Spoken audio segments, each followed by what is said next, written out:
La première. Bonjour Christophe Dabin. Bonjour.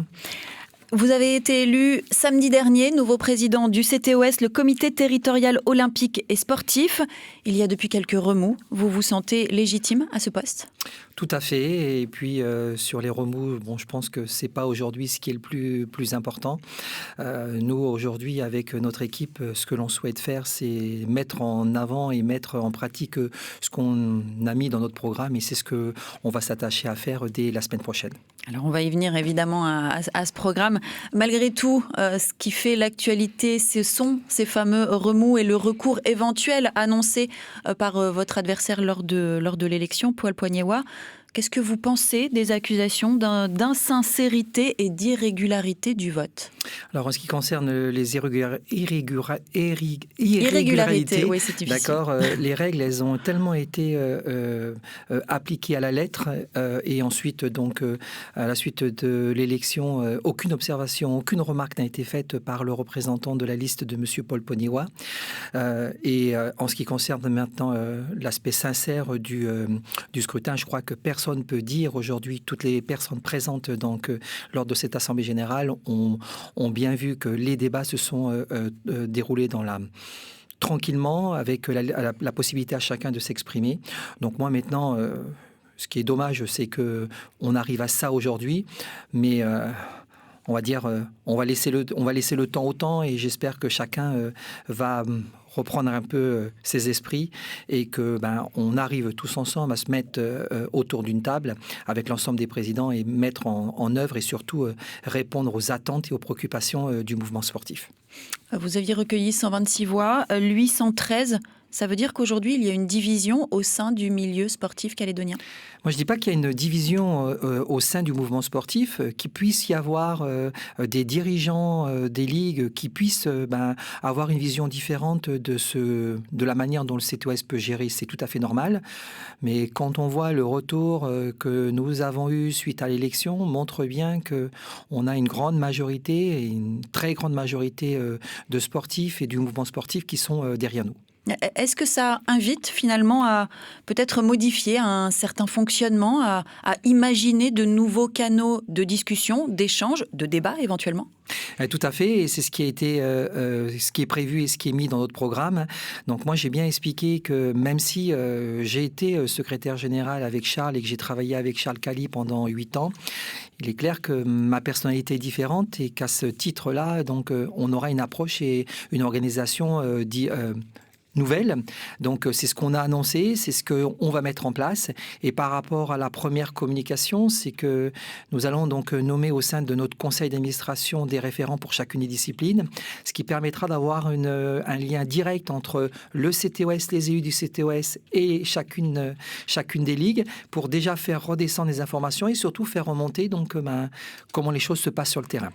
C'est l'un des nouveaux axes de travail. C'est finalement ce qui va vous différencier de Charles Cali, dont vous êtes malgré tout l'héritier ? Oui, c'est-à-dire que je crois qu'il faut ensuite, fonctionner avec son temps, évoluer. Je crois qu'aujourd'hui, et c'est ce qui est remonté du terrain, c'est que certains représentants de ligue disaient peut-être qu'il n'y avait pas assez de communication. Moi, c'est la réponse que j'ai trouvée. Et puis ensuite, deux autres choses qui me semblent importantes dans le même ordre d'idées. C'est tout d'abord des réunions thématiques régulières pour aborder les différents sujets, différentes préoccupations. Et ensuite, une réunion des présidents à mi-année pour qu'on puisse ensemble faire le point sur l'avancée des dossiers. Pour clore le sujet de ce débat, qu'est-ce qu'on doit attendre d'un éventuel recours ? Comment ça va se passer si effectivement il y a un recours ? C'est la première fois, je crois, que dans le monde, au niveau du CTOS, que les choses se passent. Moi, je laisse maintenant, Paul et puis les quelques personnes de sa liste donc à trouver la solution. 7h06, Christophe Dabin, le nouveau président du CTOS, c'est l'invité de la matinale. Toutes vos questions attendues au 258, Anne-Claire Lévesque. Christophe Dabin, quelle place pour ces fameuses petites ligues ? Ça faisait partie des débats. Elles ont été assez peu entendues. C'est une question. Elles doivent l'être plus aujourd'hui ? Je ne pense pas qu'au niveau du mouvement sportif, on a des petites ligues et des grandes ligues, ou des ligues, je veux dire, extrêmement importantes. En ce qui concerne, je donne juste un exemple pour les Jeux du Pacifique. La place est la même et la communication que l'on a et l'importance que l'on a vis-à-vis de toutes les ligues, qu'elles représentent 100 licenciés ou qu'elles en représentent 10 000, l'attention a été la même. C'est-à-dire qu'il n'y a pas on va dire qu'il n'y a pas du tout de différence. Après, sur les ligues, c'est surtout ça un petit peu qui a été relevé, c'est sur les ligues qui ne sont peut-être pas au jeu, avec lesquelles il va falloir qu'on revoie, même si les contacts ont toujours été d'actualité. Maintenant, je crois que ces ligues ont peut-être besoin qu'on soit peut-être plus attentif, qu'on les accompagne, et c'est ce que l'on va faire et ce qu'on va mettre en place. Lesquelles sont très en attente finalement des prochaines années ou de cette mandature ? Alors, je crois que, par exemple, au-delà des petites ligues ou des grandes ligues, je crois qu'aujourd'hui, on a beaucoup travaillé avec la Force Athlétique, qui est une petite ligue, qui a eu des difficultés et avec lesquelles on a travaillé. Et il y a une autre ligue aujourd'hui qui est dans une certaine attente par rapport aux relations qu'elle peut avoir avec la Fédération française. C'est la Ligue de bodybuilder de Nouvelle-Calédonie. Et puis aussi, on a une autre ligue qui est dans une situation, deux ligues qui sont un petit peu, qui s'interrogent pour savoir ce qu'on va faire. C'est la Ligue des sports martiaux et de contact, et ensuite la Ligue d'escrime. Un auditeur en ligne, Michael, bonjour. Oui, bonjour, bonjour M. Dabin. Bonjour. Félicitations pour votre élection, c'est, je me dirais, une suite logique de votre parcours. Moi, j'avais juste une petite, il y a peut-être des choses que je ne comprends pas ou je ne connais pas. C'était à quel niveau le CTOS peut aider à la structuration de certaines ligues, de certaines fédérations ou comités présents sur le territoire, vu tous les petits problèmes administratifs qu'on peut trouver dans toutes ces petites structures. Donc, à quel niveau le CTOS pourrait aider déjà à la structuration avant de parler du sport en lui-même et du sport de haut niveau? Voilà, merci et encore félicitations. Ok.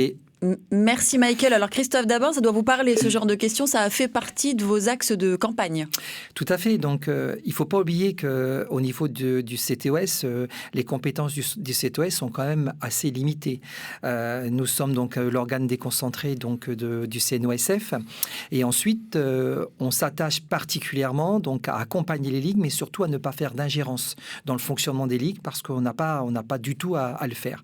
Mais en ce qui concerne la structuration, il y a deux stades de structuration. Il y a la structuration où nous, en tant que CTOS, nous pouvons aider, donner des conseils, mettre en place des outils, mettre des permanents à disposition des ligues pour qu'elles puissent travailler dessus. Mais ensuite, on a un deuxième stade, c'est ensuite à la ligue de voir de quelle manière elle va pouvoir, elle, travailler avec ses clubs sur le terrain. Parce que n'oublions pas que nous avons le lien avec les ligues et ensuite, ce sont les ligues et les comités qui ont le lien avec les clubs. Donc, c'est vrai qu'on peut les accompagner, on peut les aider, mais c'est surtout ensuite aux ligues et aux dirigeants de voir de quelle manière ils peuvent fonctionner par rapport au fait qu'ils soient simplement dans la province sud ou alors ils sont dans les autres provinces, voir de quelle manière ils peuvent travailler. Donc, en tout cas, nous, on va voir avec, et j'ai déjà vu avec les permanents du CTOS, pour que les permanents puissent, avec les ligues, travailler sur cette structuration. Et sur ces fameuses lourdeurs administratives qui, en plus, et c'est ce que vous sembliez dire, en tout cas, empêche finalement le développement du bénévolat et donc de la vivacité des clubs, des ligues, des sports. Oui, on s'est rendu compte depuis quelques années que les bénévoles étaient de moins en moins présents. Tout simplement, d'abord, on va dire, c'est l'évolution de la société où chacun essaye maintenant plus de passer du temps pour soi que de passer du temps pour les autres. Mais ensuite, quand on voit ce qu'on demande à chaque fois aux dirigeants, les dirigeants commencent à en avoir marre et disent au bout d'un moment, j'arrête. Donc il est clair qu'il va falloir que nous, on voit directement, parce que cette lourdeur administrative, ce n'est pas le CTOS qui le fait. Donc il va falloir qu'on peut-être mette un groupe de travail avec la direction de la jeunesse et des sports de la Nouvelle-Calédonie et avec les directions provinciales des sports et des loisirs, pour voir de quelle manière on peut faire que ces documents à remplir, ces lourdeurs administratives soient un peu moins importantes. Donc la simplification administrative est décidément partout. Oui. Christophe, d'abord, vous évoquiez la Ligue d'escrime. Comment va-t-elle ? Alors, la Ligue d'Escrime qui a vu partir l'année dernière son maître d'armes, et qui est pour l'instant qui était dans l'attente. Il y a un autre problème pour la Ligue d'Escrime, c'est un peu une situation judiciaire. Il va y avoir une modification, mais j'ai discuté avec le président de la Ligue d'Escrime. Il y a vraiment une évolution positive qui va se mettre en place et l'escrime n'arrêtera pas. Donc moi, je préfère... La Ligue ne disparaît pas. Elle va évoluer sous une autre forme sans doute, mais je laisserai tranquillement les dirigeants d'escrime pour vous en parler. D'ici combien de temps ? Normalement, je pense Rapidement. que dans les semaines à venir, parce qu'il n'est pas question aujourd'hui que cette discipline qui provient des Jeux de Sydney 2000, où c'était à l'époque Éric Gay en tant que président qui avait poussé à ce que l'escrime se déroule et s'implante en Nouvelle-Calédonie. N'oublions pas qu'on a quand même Émeric Gali qui est au très haut niveau en métropole. Donc il est clair qu'il ne faut pas du tout que cette discipline s'arrête, parce qu'on a vraiment des personnes sur le territoire qui souhaitent s'exprimer pleinement. Donc, on accompagnera de toute façon la Ligue d'Escrime peut-être dans sa restructuration et dans un développement qui sera sans doute différent. Parmi les sujets que vous défendez, c'est aussi l'aspect financier, le financement du sport aujourd'hui. Pourquoi ? Il est en danger, ce financement ? En danger, je crois que surtout, c'est qu'on s'aperçoit depuis quelques années que le monde associatif dans son ensemble, quand on parle du sport, on parle aussi de la culture, on parle aussi du social, on parle de la jeunesse. C'est vrai que le domaine associatif est souvent un peu les mesures d'ajustement par rapport au budget des collectivités. Donc c'est vrai qu'on a depuis maintenant quelques années, on a dû arriver, je crois, à 40% de baisse de subventions. Donc il va falloir que peut-être on réfléchisse à un nouveau modèle où au-delà des simples aides des institutions, donc aides privées, publiques, qu'on puisse voir de quelle manière on peut récolter de l'argent différemment et surtout s'approcher du monde de l'entreprise. Alors vous allez me dire peut-être que vu la conjoncture, c'est peut-être pas le meilleur moment. C'est pas le meilleur moment, mais je crois qu'aujourd'hui, et là encore, je l'ai encore entendu il y a 2 jours, où ça peut être des aides qui peuvent être pas importantes, mais des aides qui permettront peut-être de mener des projets particuliers. Donc, il faut qu'on revoie, et c'est une des premières réunions thématiques que l'on va organiser pour réfléchir, parce qu'on a quand même pas mal d'idées au niveau du CTOS par rapport au fonctionnement de nos voisins du Pacifique. Donc, à nous de voir quelles sont les propositions que l'on peut faire et voir ensuite avec les élus de la Nouvelle-Calédonie, parce que ça sera eux de toute façon qui auront le dernier mot, de voir comment on peut changer un petit peu ce modèle. Christophe Dabin, en cette période post-Covid-19, même si on a été finalement que faiblement impacté par la maladie elle-même ici, comment se porte le sport calédonien, la pratique sportive, et puis les ligues et les clubs ? Alors c'est vrai que pendant ces 4 semaines totales de confinement, les ligues ont été toutes complètement à l'arrêt, mais ça n'a pas empêché les pratiquants de continuer malgré tout à pratiquer avec cette possibilité de sortir une heure de chez soi. Et on sait très bien aussi que de nombreux athlètes ont continué à s'entraîner directement chez eux. Donc c'est vrai que cette activité s'est tranquillement poursuivie. Nous avons été, c'est vrai, un petit peu surpris lors du premier arrêté de déconfinement adapté de voir que les activités sportives n'étaient pas encore autorisées. Et c'est vrai que moi qui suis dans le domaine un petit peu de l'enseignement, on avait fait la comparaison et puis entre ce qu'on mettait en place dans les écoles et ce qu'on voulait pas ou qu'on pouvait pas mettre en place au niveau du mouvement sportif. Donc on a attendu tranquillement, ce qui n'a pas empêché chaque ligue, chaque club à voir de quelle manière ils pouvaient reprendre après quand l'autorisation allait être donnée. C'est vrai que dans le deuxième arrêté fin du mois d'avril, l'activité physique et sportive dans les structures a été autorisée, mais avec quelques contraintes. Les contraintes étaient donc de prendre contact avec sa fédération pour avoir un protocole de reprise, ou alors s'il n'y a pas de protocole, que la Ligue propose elle-même un protocole. La difficulté que de nombreux dirigeants ont eue, c'est que on a 2 situations différentes entre la métropole et la Nouvelle-Calédonie. En Nouvelle-Calédonie, le virus ne circule pas. en métropole, le virus circule, ils étaient pas encore dans le déconfinement. Donc, c'est-à-dire qu'automatiquement, les deux fonctionnements étaient totalement différents. Donc, il est clair qu'il va falloir qu'on voit avec la Nouvelle-Calédonie pour voir de quelle manière... Parce que jouer au basket sans passe, ou jouer au volley sans toucher, ou jouer au hand sans passe, c'est un peu compliqué. Après on peut mettre, je pense, en fonction de chaque sport, de chaque discipline, il est clair qu'on peut mettre quelques précautions en place.